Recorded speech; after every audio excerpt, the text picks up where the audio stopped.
this is just the standard Epicor username and password.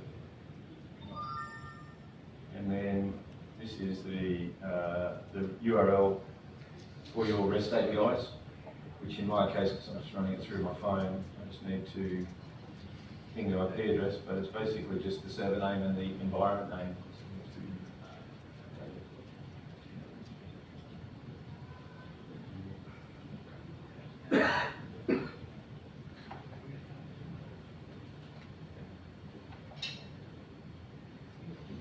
Okay, screw that little screen there.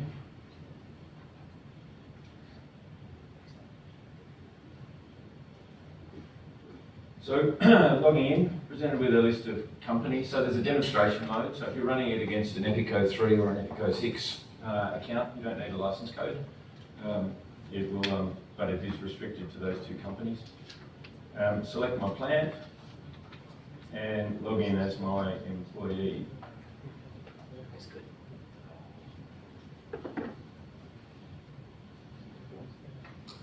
Okay, so on the main screen, there's a few settings, general settings, that will turn a couple on and put a default warehouse, because typically a device lives in a particular warehouse. We'll turn on the production worker interface. We can put a user-defined character separator to combine barcodes, so typically used for when you want to scan a job, assembly and material number all in one scan rather than 3 separate scans. You can put a user-defined character in there to set that. So now that we've set those, we just navigate back to the home menu. We've got the production worker interface, and I'm actually currently logged on as this user to one job. And I've also got some favourites. So adding favourites are as simple as running down and adding them to the list. If I now just navigate back to my home menu, there's my favourites added. So you can actually put favourites on so people don't even have to navigate the menus. And all those menus from this home screen are scannable with a barcode as well. So you can have a workstation with a barcode printer on it, and they just scan the barcode and take them straight to the menu bar. So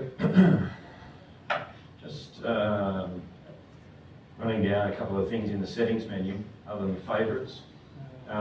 Set up barcodes basically allows you to read barcodes into, because all we're doing is essentially reading the barcodes into the part master. So reading barcodes in against the part, and I can now scan the barcode. So I've located the part, and that barcode already exists. So if I find one that doesn't exist.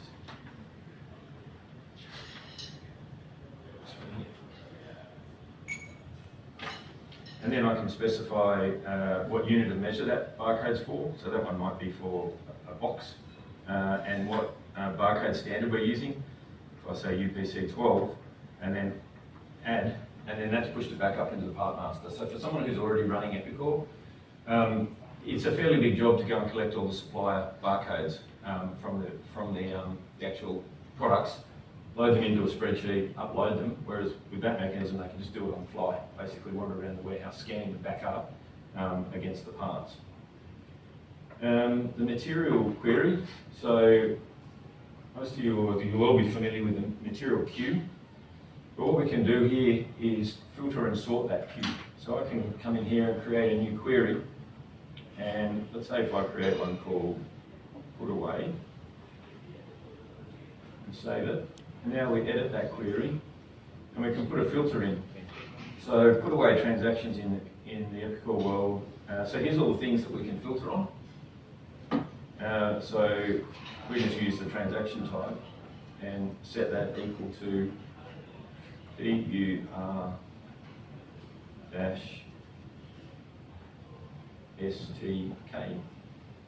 Save that, and then we can put a sort on. So again, all the fields we can sort by, but we just want to sort by material QID in descending order.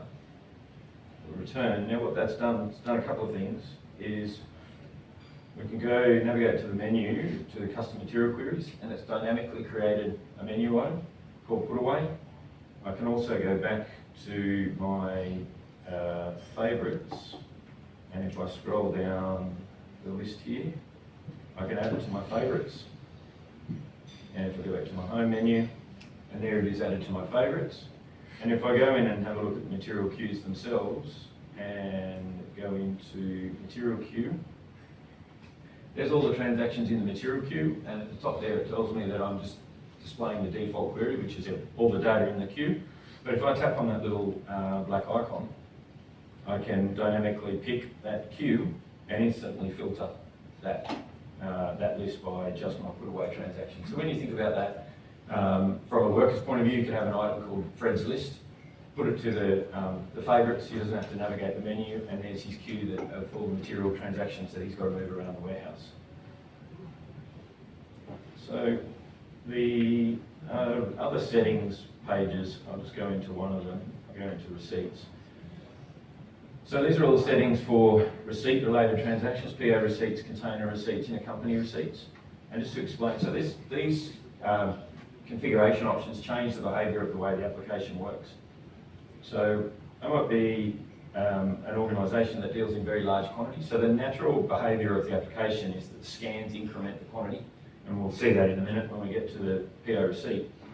But I might want to set that quantity automatically, so I turn that option on to set the quantity to remaining, so I haven't got to scan the quantity in or enter the quantity. It just defaults. I can change it if I need to. But in doing that, I can navigate this whole application without a barcode scanner. And we're actually talking to customers who have no interest in implementing a single barcode, but because the processes are so much more efficient, they're interested in using the app without a barcode scanner. But if they're using a scanner, I can also enforce that they have to scan the part, because you can drive the whole thing manually to validate that they got the right part. Otherwise, they're processing it on here, picking up a different part, putting it in the box. So that second option doesn't allow me to save the transaction until I've scanned it to confirm that I've got the right part. Now, in those two scenarios, if I had that combination turned on, where if I'm ordering 1,000 and it's putting 1,000 into the field, and then I'm also forcing them to scan it, the natural behaviour of the application will be it'll update it to 1,001.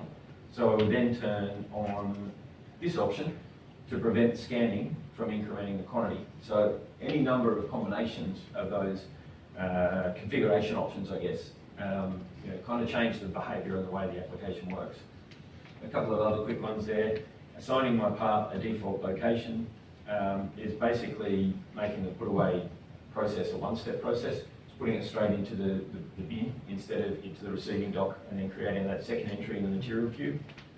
I can hide warnings. I can print default print PO barcodes on my PO receipts. So we'll turn all of these off. I'll leave the validate one on for demonstration. So yeah, so all the other settings pages are similar configuration options. Things like serial numbers. When you are scanning serial numbers, do you want to scan the serial numbers where you scan the quantity in, so scan 10 items in and then scan in 10 serial numbers? Or am I actually receiving every box has a part code and a serial number, so I want to scan part, serial. And the way we've built the application in that scenario is that you have to touch nothing but the trigger handle as you're scanning the barcodes. It navigates between the forms to accept the serial number or the part code automatically based on those sort of settings. So it makes it pretty quick. Jumping into a couple of the trackers. So I'll just do one of the trackers. I'll just turn up the right barcodes here. I'll just do a lot tracker because it's a very simple little form with two fields.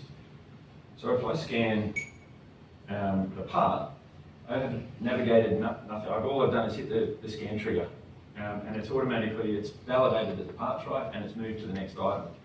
So then I put a lot number in, and again, so within 2 scans, that I haven't had to interact with the screen at all. It's launched the data. Now that particular lot, it's telling me I've got 187 in one bin and 1 in another. The little black eye up the top there, I can get more information about that lot. It just gives you 20 records at a time. I can also navigate into those items to see more data about those actual entries. Now while I'm in here, I scanned a part and a lot number. I can actually launch, you can see next to the part number, it's got a little arrow indicating there's more information. That was typically designed for, because one of the biggest challenges of designing a mobile app is the screen real estate you've got to deal with. So for larger part numbers and descriptions and whatnot, that gives you the ability to see that where it might be truncated. But also, it gives me a button at the bottom to say view part.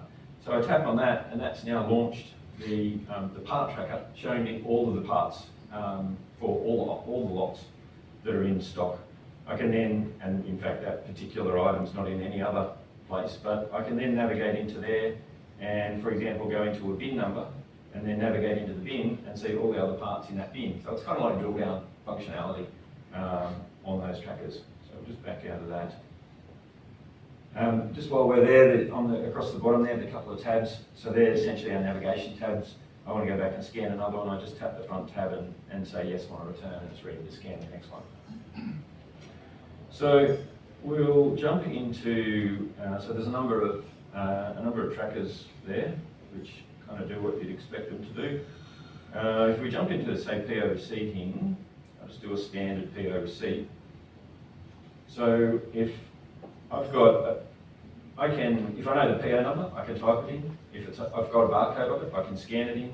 I've got my little magnifying glass there, which will list all of my open POs. But I've also got a button down here where I can do a PO number by part search. So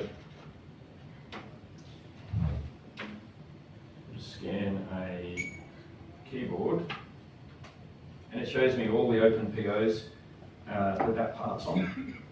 I load the PO, can type in my pack slip number and receive it. So there's the 3 items on that PO. And now I don't have to scan them in any order.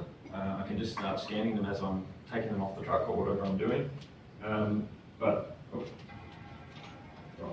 page. The first item, a keyboard, we've ordered 100 eaches. Now the supplier might have sent us those in 2 cases of 48. There's our 2 cases and 4 eaches. So there's my scans, and we'll save it.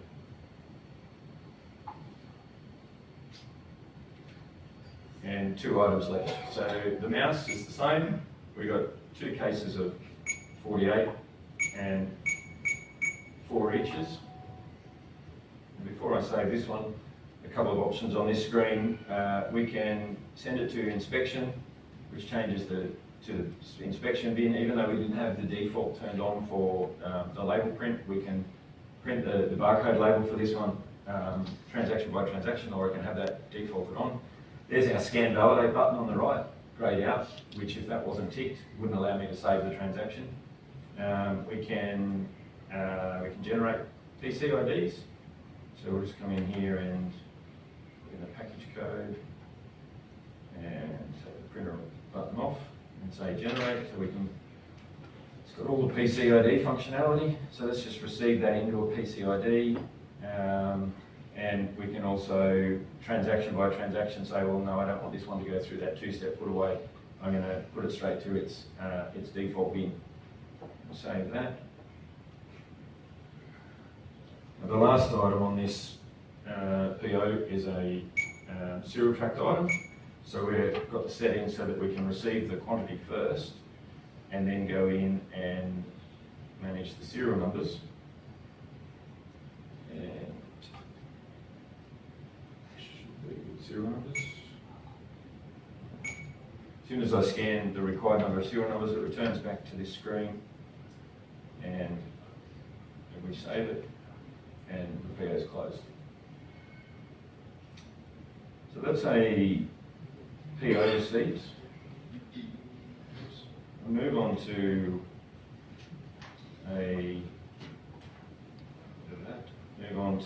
the outbound process. And if we're going to material queues and my outbound orders, Here's my orders that are released for picking, released to the warehouse. I'll grab one of those. Just use the same couple of items, but just turn up the right ones. So at this point, it's telling me there what the part is, what the bin is, what the quantity is. So again, I don't have to do them in order. I'm just going to scan one of them. And we're looking for 2 of those. And we'll save it. Now if I walk up to a part and scan the wrong part, it's validating, no, you've actually picked the wrong part. So it's doing all that to a line level, part level, bin level validation. So we'll just receive that second line. And the last one is a serial tracked item. We're shipping out 2 of those. And this time, same form, but we can just browse rather than scanning them. Select it and save it. So that's that three-line order with serial numbers picked. Now, basically rewording that phrase, am I the person that's going to continue with this transaction, yes or no? If I say no, it's going to do what you'd expect it to do. It packs the transaction up and waits for somebody in the packing process to pick it up in their workflow. But in a lot of cases, it's the same person packing and shipping that order. So I'm going to say, yes, I am the person. It's loaded the picked orders. At this point, I can scan or I can just tap one of those lines and it's assuming that I'm going to put all of those 3 items onto one pack slip. If I didn't want to, I can just unselect a line. But I do, I want to put them all on one pack slip. And we can then process that. This will take a little minute just because I've only just done a cold start of my laptop, so Epicor is doing its caching in the background. But do you wish, so same again basically, am I the person that's going to continue with the next transaction? I'm going to say yes. And there's a number of things I can do here. I can go and scan in tracking numbers, put in package codes, but if we just go back to that pack hub, I can simply just ship it. And again, this will take a little sec because Epicor's only just started. But I've got this sales order set to auto invoice. So I've just picked, packed, shipped, invoiced. And if I've got some mechanism for sending out that invoice electronically, I've just picked, packed, shipped, invoiced, and sent the invoice to the customer for a 3-line order with serial numbers in about a minute without me waffling on. With barcodes. In Epicor, the only real option is to print the tags. And if you've got a warehouse with 20, 30, 40,000 parts, we'll stock take open. And, actually, I need to go and turn a couple of settings on in the settings screen. Navigate down here to general settings and turn on these settings. And if we go back to cycle counts.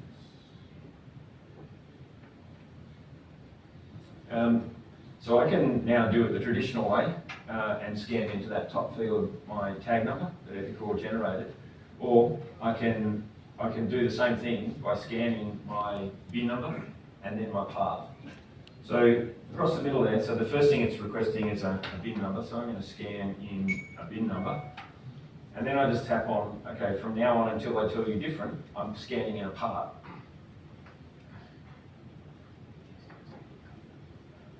So I now go to scan in a part, and it finds the tag for me in the bottom of the screen there. So once it's found my unique tag, I can just tap it, and I can enter my quantity, I can scan my quantity, let's just enter it in.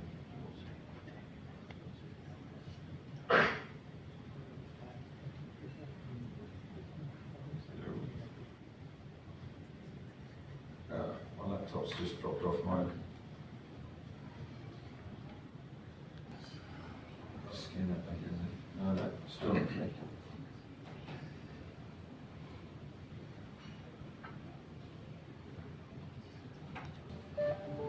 Let's just save that one.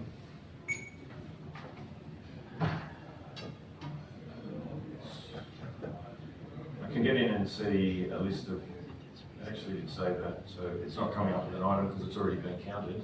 So scan a different item and select the item, enter the quantity and save it. And just keep going around that cycle until I want to change the bin. So same with the serial number. If that was a serial tracked item, I just tap to serial and I scan the serial number. Because the serial number has to be 1, it puts 1 in for you automatically and it just keeps coming back to scan the next serial number. And so it's finding the tags along the way. Now even to the point of creating, in Epicor, the concept of creating all your blank tags up front.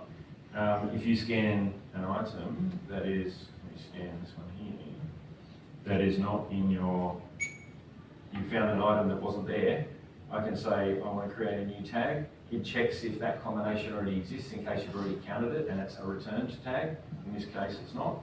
So I say confirm new tag and it just creates the tags as you need them rather than telling the system you have to create 100 tags or 1,000 tags or whatever up front because you're not sure what you're going to find.